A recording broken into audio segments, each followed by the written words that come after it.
Hello? You guys can hear me? Excellent. So thank you all for coming. We're really excited. This is one of our, our last daytime panel for this conference. I would encourage you, if you have time, to come to Eric Alva's talk tonight at 7 o'clock at the Fountain Street Church. But I'm very pleased today to announce, to be the person who introduces Nora Neill, our speaker for the day. Nora got her MA in Literary Studies from Georgia State University in Atlanta. She's an instructor for GRCC, where she teaches English 101 and 102, and our Women's Studies courses. She's also an instructor for the Inquiry and Expression program at Aquinas and at Kalamazoo Valley Community College, where she teaches courses through the English department, including a class on gay and lesbian literature. She's also, this is very exciting, for winter, she's also developing a course here with David Cope, focused on lesbian, gay, bisexual, and transgender literature. She's also very active in her community. She works with Kalamazoo Alliance for Equality and also the YWCA Domestic Crisis Center here in Grand Rapids. So please help me welcome her. Come on up.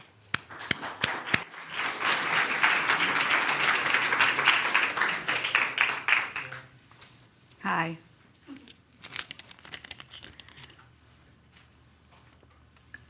So today I'm going to be talking about gay and lesbian literature. And the title of my talk is From Pre-Wall to Post-Wall, Queer Traces in Literary History. And the wall here that I'm referring to is Stonewall. And there is a divisive split in literary history when it comes to queer literature. And we think about it based on this monumental event, the 1969 riots at Stonewall Inn in New York City. And before that, the literature of queers was not necessarily recognized, or there was no movement that surrounded it that was clearly identifiable. There were not authors that were in communication. And so lots of times when queer literature is taught, it is strictly from a post-Stonewall perspective, because we think that somehow after 1969 there was this movement, this culture formed, and that everything before that was not what we would consider modern-day queer literature. And a lot of the problem with that is that authors then didn't identify themselves as queer. So then, in an effort to recognize their literature as such, we inflict identities upon them. So lots of people in this field do not want to place that upon people, and so that's where the divide sort of comes in. I, however, would argue that there is a literary movement pre-Stonewall, and that it's very important to study, and that lots of times people were outspoken, lots of times people were outing themselves, making themselves visible to great repercussions, sometimes intentionally and sometimes not, and that this is ultimately a very powerful way to look at literature and a very good way to recognize and deeply interrogate the symbols and the content of particular texts. So I'm going to mostly concentrate on authors from the middle of the 19th century to the early 20th century. But first, I want to discuss this very wonderful term here of queer. And when I was growing up, my parents pretty much used that term to mean strange or odd. Well, isn't that a queer thing? The dictionary standard denotation definition here. And also, previous to modern day, it was used as an offensive term against gays, lesbians, transgender, bisexual people. But that has been taken back in recent times, and it's sort of a universal term to encompass all people under the broad LGBTQI acronym there. So instead of using LGBTQI, we can just say queer people. And it's a way to take back language and take power in the language that has been used against queer individuals. Another way to look at it is from the perspective of the political implications of saying someone is queer or saying someone is a queer theorist. If you're saying that, you're basically saying, I reject assimilation, I'm not interested in being like you, quote unquote, normal heterosexual people. I'm going to live my life in a way that rejects that and that says, let's restructure, let's take revolutionary action to make a change to the status quo, because it's not okay with me that you've been putting me down for all these years, and let's look at it from this queer perspective. Today, I'm generally going to be using it as a universal term to talk about the people who are writing this type of literature. I may slip in and say other words, but basically I mean queer. Overall, it's a universal term, and it is a nice way to avoid LGBTQI. So let's talk about Stonewall. Here is Stonewall. Here it's a gay bar in New York City. And in the 50s and 60s, there were gay bars, and they were, generally speaking, run by the mafia, who liked to make money off of people that they didn't necessarily support, but who could bring in some good cash. So often, during this time period, the police would raid gay bars and terrify, assault, sexually abuse, rape the patrons of these establishments. And this was just something that was, I hesitate to say accepted, but was a cultural norm. And on the fateful night in the last week in June in 1969, yet again, the police made some sort of guise for coming into the bar, not lack of liquor license or patrons drinking when they weren't supposed to, things along those lines.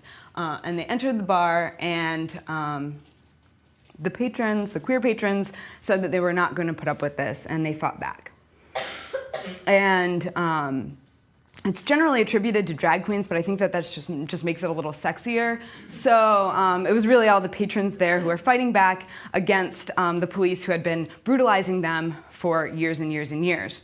And there was a huge fight, and one of the patrons ripped out a parking meter and barricaded the door to Stonewall and locked all the police in, and both sides called for backup. And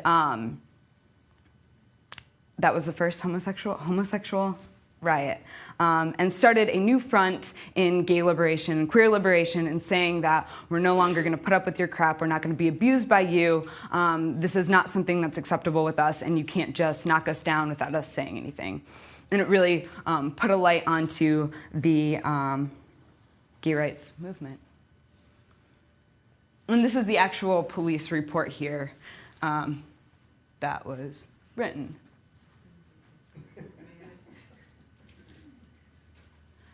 So it was the first time anyone questioned the police's authority to harass homosexuals. The ensuing 20 years have seen a general restructuring of the gay ethos by a growing army of writers whose work has helped to redefine the psychological, social, sexual, spiritual makeup of American gay people.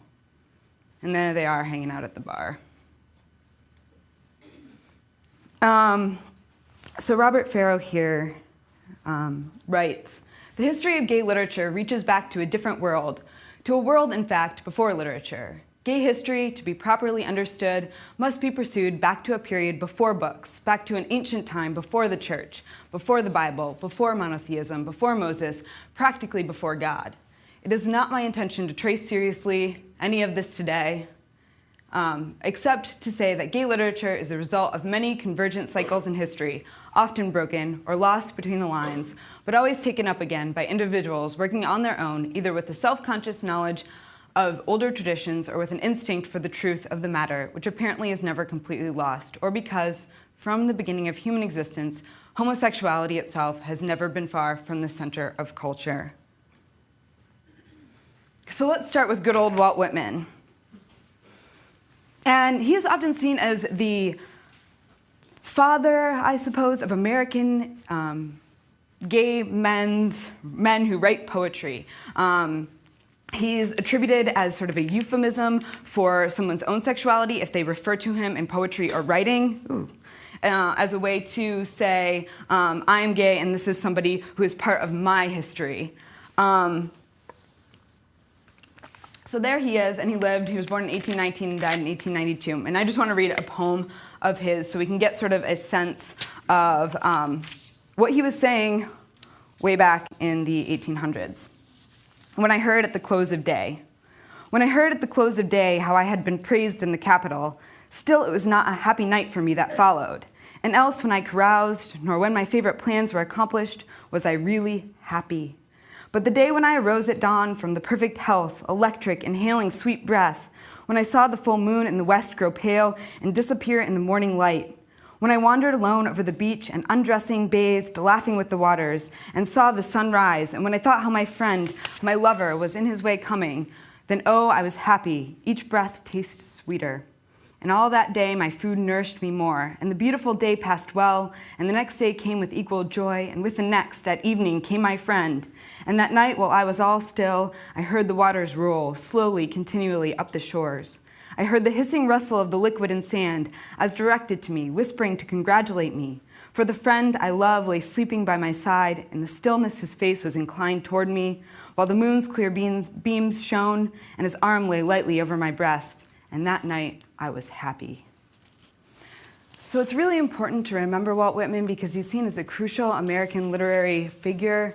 And it's important to recognize that he also plays a part not just in what we would consider the canon, which has been recognized as predominantly heterosexual, whether or not that's true, to pay tribute to how he contributed to my queer literary history.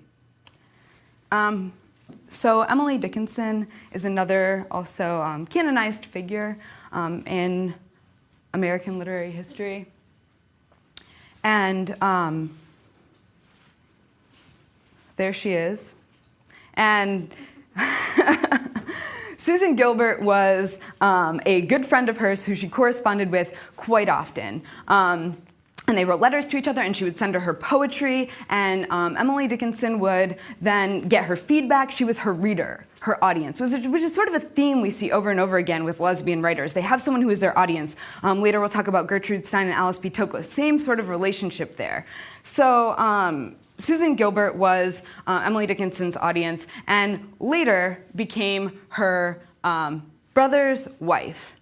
Much to the chagrin of Emily Dickinson. She was heartbroken. She was very sad about this, as relayed in their correspondences, in their letters to each other.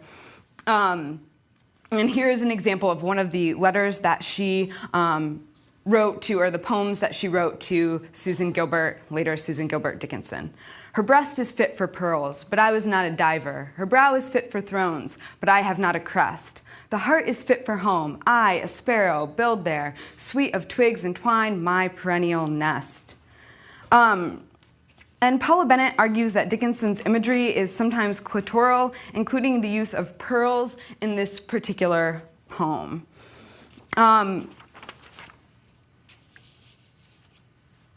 It's interesting because with, for example, Emily Dickinson, there's this notion of needing some sort of proof when it comes to someone's queer experience. There's this idea that we need to find these letters between Susan and Emily Dickinson in order to say, yes, she was in fact a lesbian, yes, she was in fact queer. We need to somehow get that proof.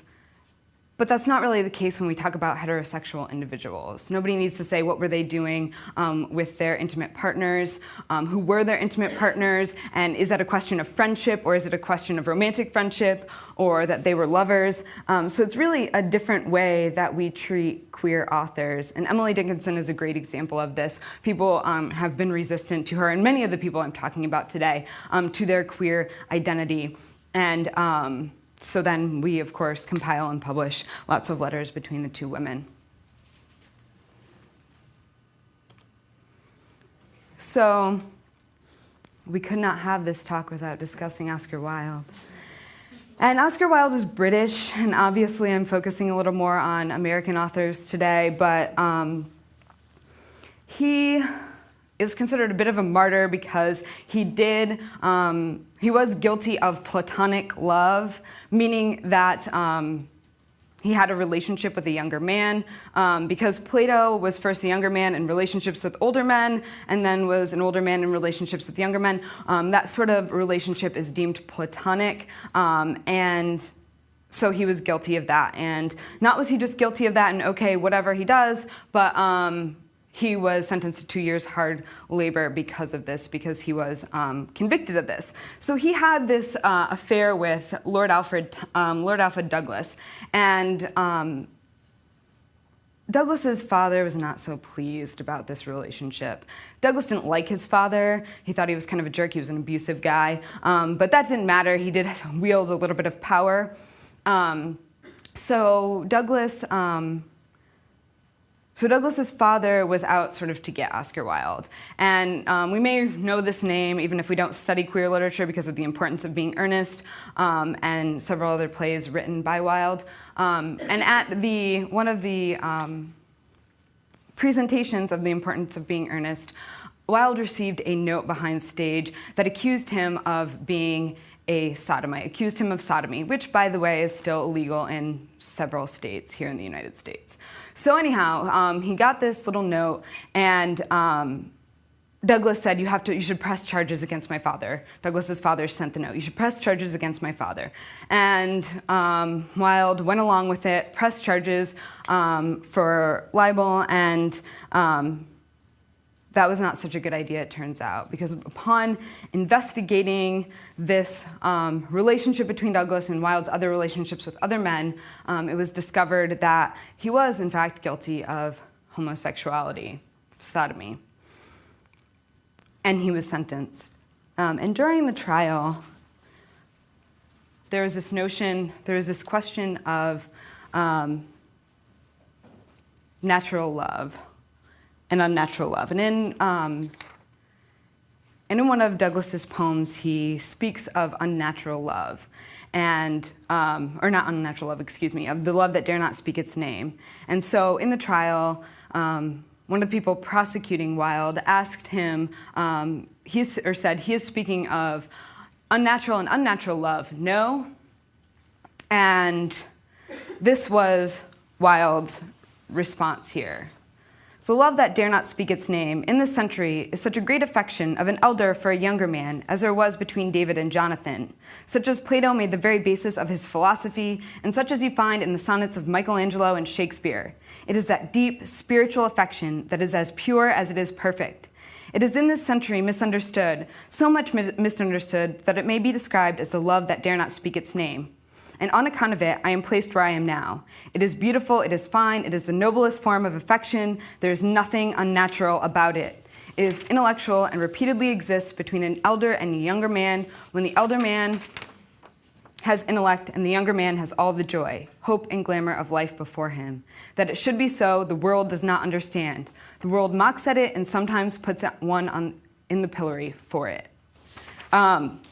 So obviously, Wilde himself did not think he was unnatural, but that seems to be some place that we go in order to rationalize things, right? It's just not natural. Well, that's obviously a historical tradition inflicted upon queer people. It's just not natural. And even then, in 1895, Wilde was refuting that and saying that that's not the case, and we should accept the long lineage, the long history that we queer individuals have.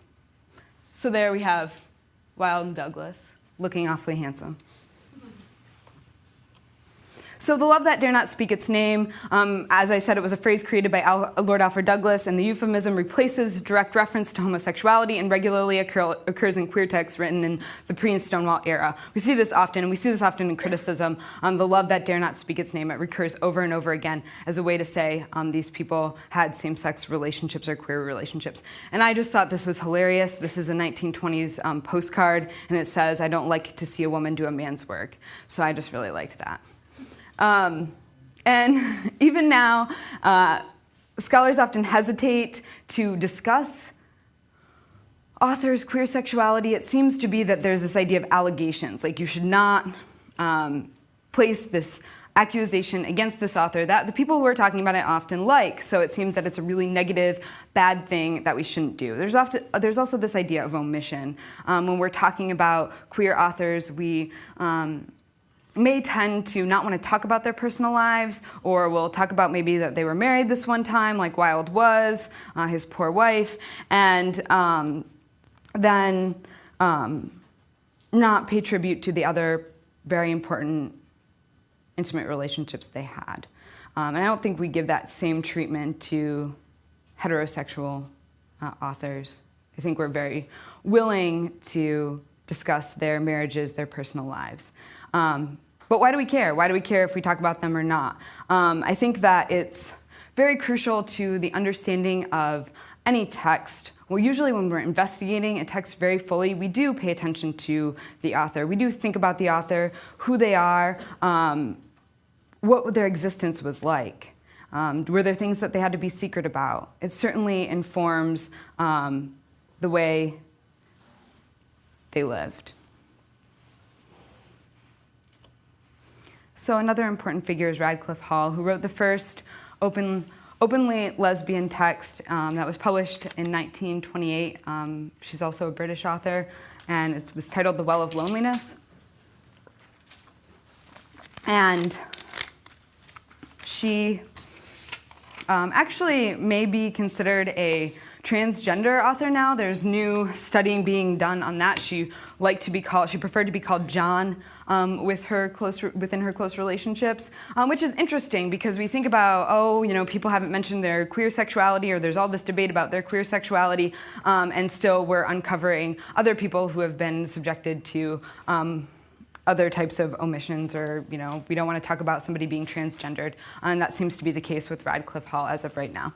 So anyhow, this book was crucial to lesbian literature. I mean, she was the first person to talk about this openly. Of course, she called the character, Stephen. She called her an invert, which was the common name for lesbians and gay men at that time. They were an invert. It was not a very nice term by any means, but that was the way she referred to herself. But again, we see in this quote from The Well of Loneliness, we see this idea of her feeling like she's natural. The narrator here, the person talking, who is Stephen, the main character, she doesn't feel like she is unnatural. There was many another exactly like her in this very city, in every city, and they did not all live out crucified lives, denying their bodies, stultifying their brains, becoming the victims of their own frustrations. On the contrary, they lived natural lives, lives that to them were perfectly natural. They had their passions like everyone else, and why not? They were surely entitled to their passions. And Havelock Ellis was a pretty popular, or not popular, I guess I shouldn't throw that term at him, sexologist in the 19th century, and he was actually Hall's mentor. And he wrote this as an introduction to her text, The Well of Loneliness. I've read The Well of Loneliness with great interest because, apart from its fine qualities as a novel, it possesses a notable psychological and sociological significance. So far as I know, it is the first English novel which presents, in a completely faithful and uncompromising form, one particular aspect of sexual life as it exists among us today. The relation of certain people, who, while different from their fellow human beings, are sometimes of the highest character and finest aptitudes, to the often hostile society in which they move, presents difficult and still unsolved problems. The poignant situations which thus arise are here set forth so vividly, and yet with such complete absence of offense, that we must place Radcliffe Hall's book on a high level of distinction.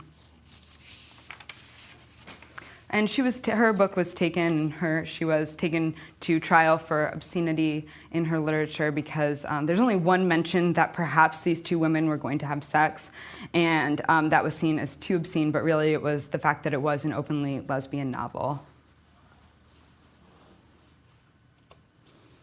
And here's lovely Gertrude Stein, and she became an expatriate and moved to Paris and was living at Paris and was hanging out with Pablo Picasso and the likes. And as I mentioned earlier, her partner Alice B. Toklas, they spent 39 years together. She met her there, they met in Paris, and in 1907. And this poem, Lifting Belly, is said to be a poem about creativity, partnership, love, sexuality, and so I will just read from here. Lifting belly, are you lifting? Oh dear, I said I was tender, fierce and tender, do it. What a splendid example of carelessness. It gives me a great deal of pleasure to say yes. Why do I always smile? I don't know. It pleases me. You are easily pleased. I am very pleased. Thank you, I am scarcely sunny. I wish the sun would come out. Yes, do you lift it? Hi. Yes, sir, I helped to do it. Did you? Yes. Do you lift it? We cut strangely. What? That's it? Address it. Say to it that we will never repent. A great many people come together, come together. And so in this particular poem, there's a back and forth conversation between ostensibly Alice and Gertrude Stein. And so every other line, as we see, the last line here, a great many people come together. That's one voice. The other voice is come together. Lifting Belly is a story of relationship, not one voice, but voices, collaboration, dialogue, response, love, creativity, sexuality. A beautiful, beautiful love poem. Lifting belly together, do you like that there? There are no mistakes made, not here at any rate, not here at any rate. There are no mistakes made, not here at any rate. When do I see the lightning? Every night, lifting belly again. The body of the poem elaborates on the multiple meanings of the title, the lifting up of the body in response to sexual arousal, the swelling of the abdomen as a metaphorical state of pregnancy or creativity, and finally, the enlarging of the significance of lesbianism in a world in which lesbians are often rendered both insignificant and invisible. The final lines of the poem, spoken perhaps in unison by both partners, in the midst of writing there is merriment, is the joyous sexual context that gives birth to the poem, as well as the triumph coda of this poetic figure for two collaborative female voices. And there they are.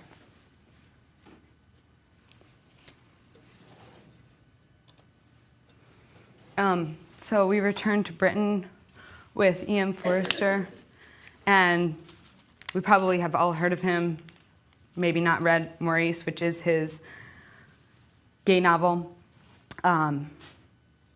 Maurice was written in 1913, and in 1929, Forster stopped writing. Before that, he produced many of these titles listed in the below: A Passage to India, A Room with a View, Howard's End, etc., and Maurice, which was not published until after his death in 1971.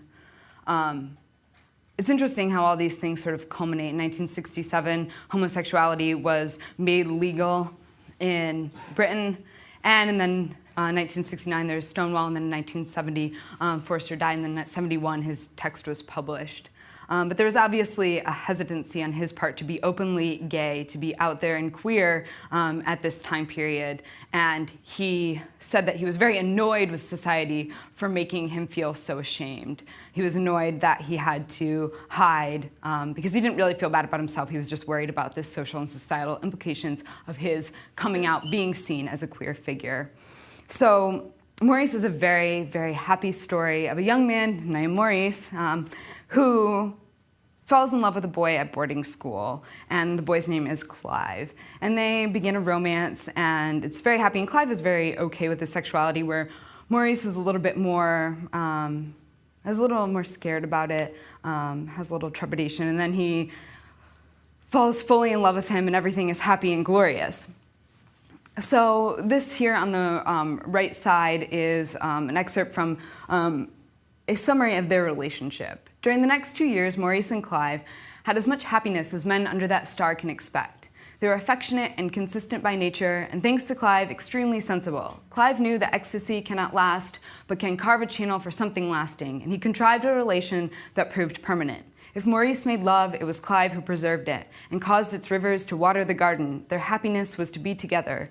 They radiated something of their calm amongst others, and could take their place in society.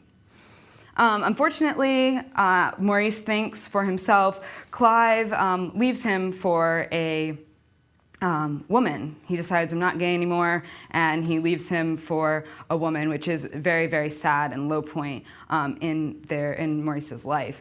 But they try and continue to have a friendship, and then Maurice is spending some time at Clive's wife's house, and Maurice meets somebody who's working for Clive, and they fall in love, and they end up happily ever after, which is fantastic. So this is a moment that they're sharing here on the left side. He snuggled closer, more awake than he pretended, warm, sinewy, happy. Happiness overwhelmed Maurice too. He moved, felt the answering grip, and forgot what he wanted to say. Light drifted in upon them from the outside world, where it was still raining. A strange hotel, a casual refuge, protected them from their enemies. Wonder who those could be.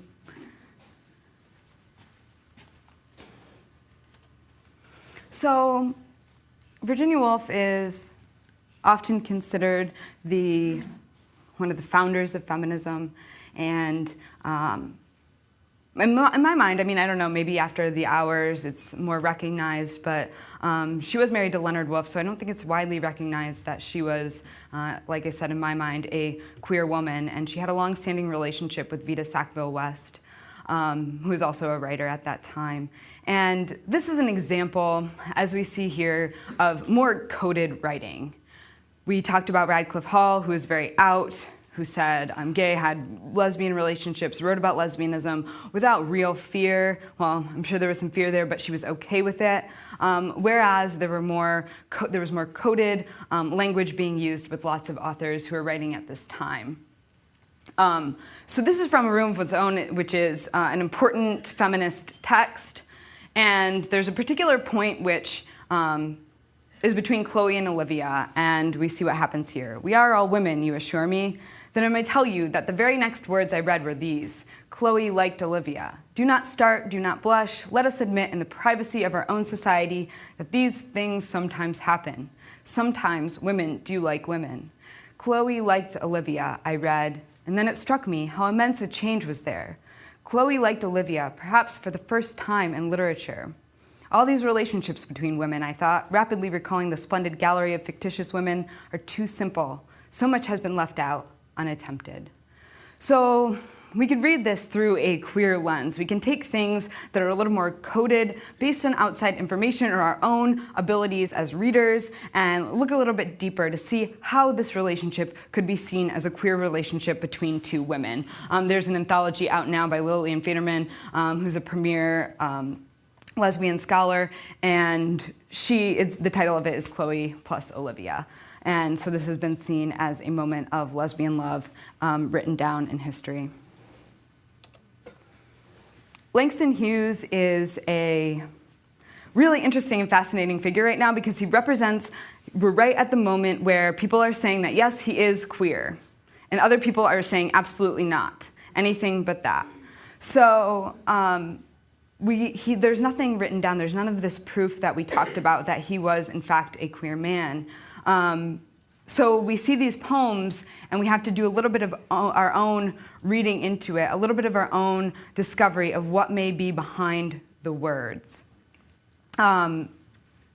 So Tell Me is often cited as a representation of his queer feelings. Tell me, why should it be my loneliness? Why should it be my song? Why should it be my dream, deferred over long? And then there's hope. Hope. Sometimes when I'm lonely, don't know why, keep thinking I won't be lonely by and by. And then desire. Desire. Desire to us was like a double death, swift dying of our mingled breath, evaporation of an unknown strange perfume between us quickly in a naked room.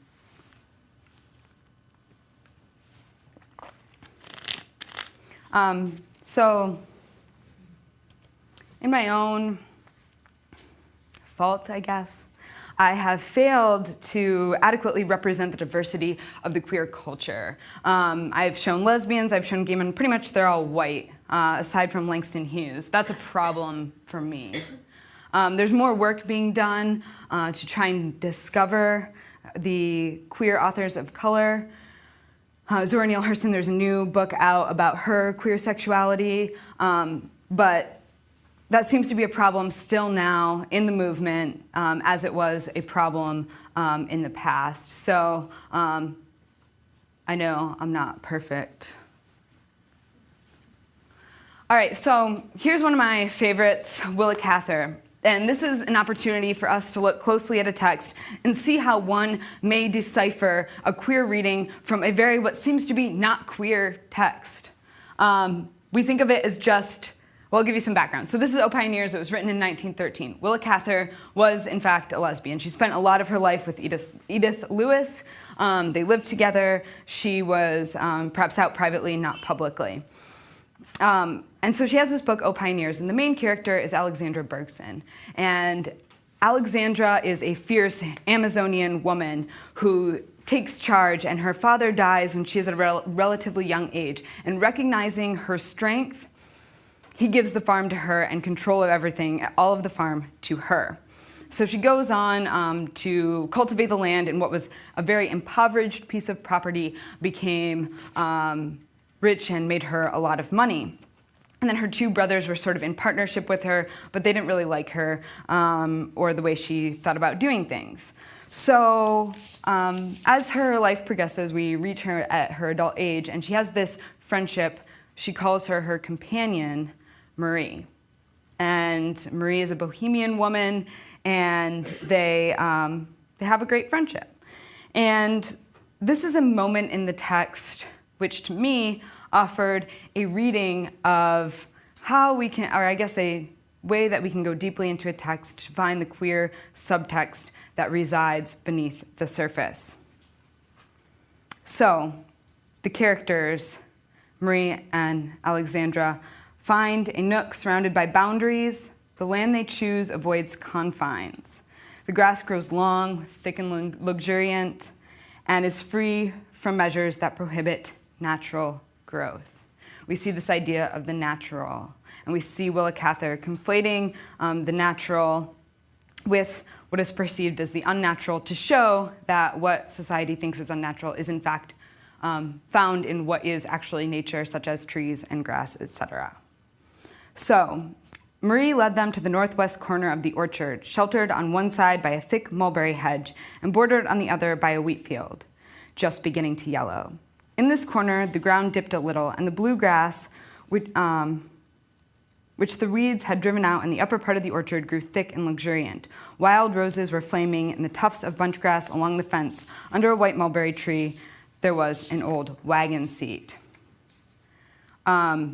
So generally speaking, we can look at rose imagery and we can think that it symbolizes female sexuality. And then we can go back to Sappho, who was a Greek poet, and her writings that symbolized her love of other women. And so we draw that in to show that, okay, there's female sexuality happening here between this moment, between the two women, which maybe we didn't think about before. The wild roses connect sexuality to Marie, the running bohemian woman. Additionally, the flaming roses indicate Marie's passion. She seemed so easily excited to kindle with a fierce little flame, if only but breathed upon her. Alexandra's breath allows the flame to exist. As an emblem of desire, the passion exhibited by roses becomes synonymous with Marie. The union between Marie and the rose represent the erotic images central to Alexandra's passion and desire. As the rose and Marie conflate, no longer distinguishable, Marie becomes the desirable subject. Led to the roses by Marie, Alexandra's longing only comes to fruition in her companion's presence. So that is my reading of that first portion there. So the mulberry tree, in addition, is a hermaphroditic plant.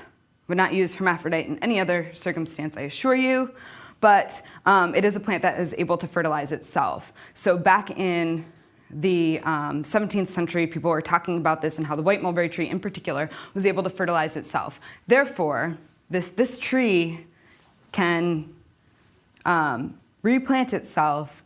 There's no need for a heterosexual union, right? We don't need heterosexuality anymore. So heterosexuality is symbolically removed from this relationship between the women as symbolized in the mulberry tree.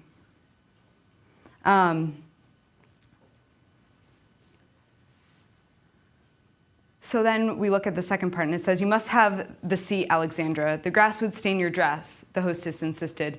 She dropped down on the ground as Alexandra sighed and tucked her feet under her.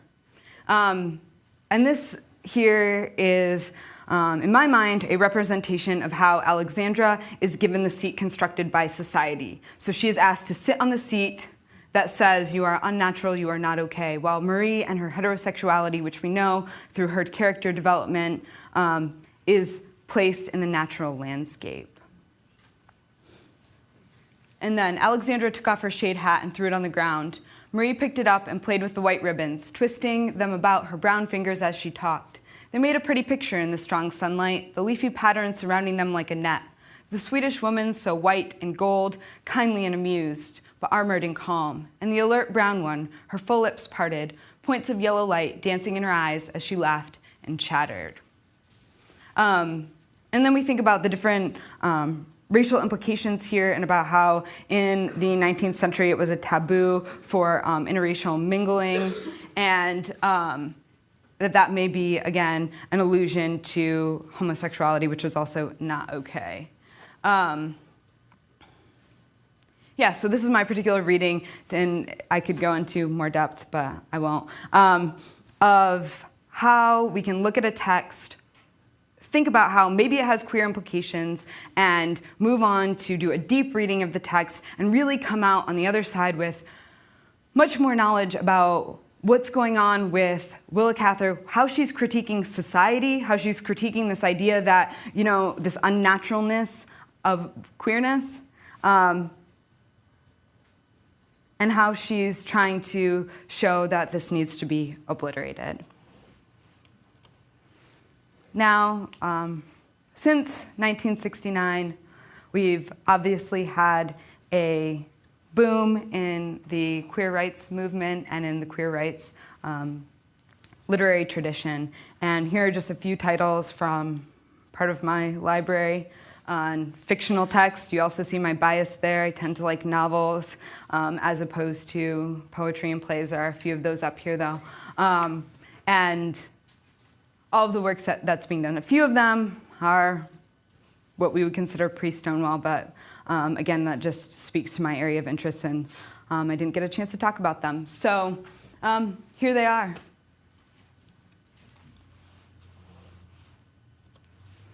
And Margaret Fuller, who was also writing during the 19th century, who was alive from 1810 to 1840, she wrote this during that time.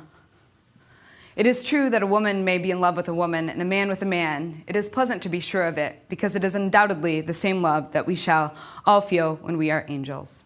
And I'll leave you with that.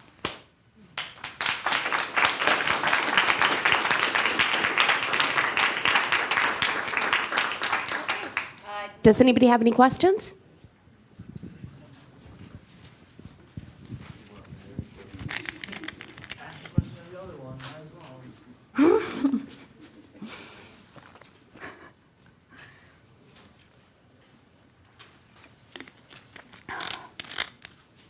Do you have a question, David? Oh, well, here, Lori's got. I was thinking about Walt Whitman because he has the Calamus poems. I was thinking about Walt Whitman, whose sexuality is really polymorphous in a lot of ways. The Calamus poems are pretty obviously written for same-sex love. Mm-hmm. There's a whole section of poems which are written for heterosexual lovers. Mm-hmm. When his book first came out, it was his open sexuality as much as his gay sexuality, which annoyed people. Yeah. British reviews of the book called him a beast and a monster, and it was really twofold. One was the wildness of the verse, which broke down all sorts of conventions about the way that poetry should be written, but also it was that he spoke openly about sex. They didn't know what to do with his gay poems, and I suppose one of the things that when you were talking about how people will sort of eviscerate or destroy things by not mentioning that gay connection, by the time you get after the Civil War, he's the good gray poet. He's like the grandfather, and he becomes our national poet at that point. So there's sort of an interesting pattern here of erasure, of erasing that aspect of his persona and his sexuality in favor of, this is the guy that tended to soldiers in the Washington hospitals during the Civil War. Mm-hmm. So just a comment there. Comment more than a question. I just wondered if you could comment on, is queer literature defined more by the sexuality of the author, or is it what is happening in the novel, say? Is it, what sexual acts or who is having sex with whom in the actual text? I'm thinking of, say, a heterosexual writer who chooses to include characters in a novel or a play that are homosexual. Yeah.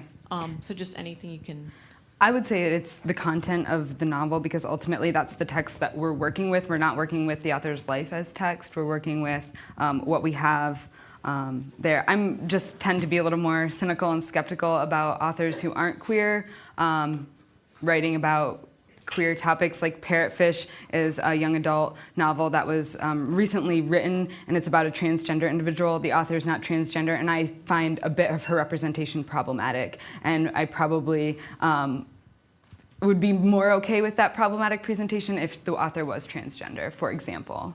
Does that answer your question? I think so, yeah. I just wonder, sort of, just sort of as a definition. Yeah, it's content. It's content of the text. Okay. Yeah. When you broke down the O Pioneer and you broke down the tree and the setting and so forth, what made you develop that queer lens, and how did you know exactly what the roses meant and what the tree meant? Because by reading that as a college student, I'd sit there and be like, oh, that's a pretty setting, but I would never state that roses and the tree and the seed of society and so forth, that's a very developed queer lens. I'm wondering exactly how you developed that and what made you think that way. Well, I was reading her text and lots of criticism on O Pioneers, and I was a bit unsettled by the readings that I was doing and both the criticism. I just thought there was something more there. It was sort of an intuitive pull to that section of the text, and I was like, there's something about this white mulberry tree that has greater significance from a queer perspective. And so I began doing crazy research about the white mulberry tree and what is the deal with the white mulberry tree just as a plant. And so that took me to find out that it can, in fact, fertilize itself, and that this, it doesn't really matter if Willa Cather meant to do this or not. It's about what reading we can come out with it, and is it my reading believable? Is it something that other people can accept and take something away from? So, but I kind of find a little bit of triumph that people were writing about this in 1783. Pardon me. So. That's where it started, and then I began reading lots of criticism, like Robin Hackett writes about the idea of the Sotatic zone, which is a place in between Greece and China that was considered a place that was rampant with homosexuality because there were no social rules and regulations against it.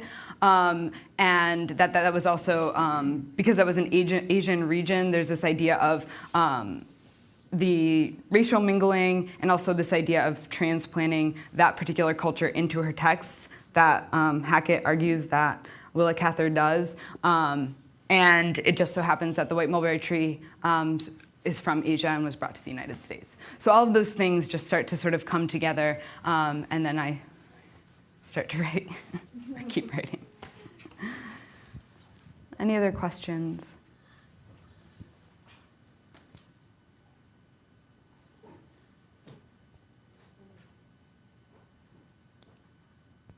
Well, we made it. Thank you. All right, thanks a lot. If you guys could take a minute to fill out the forms that we gave you, and you can turn it in at the one of the tables outside. I'll pick them up. Thank you all for coming.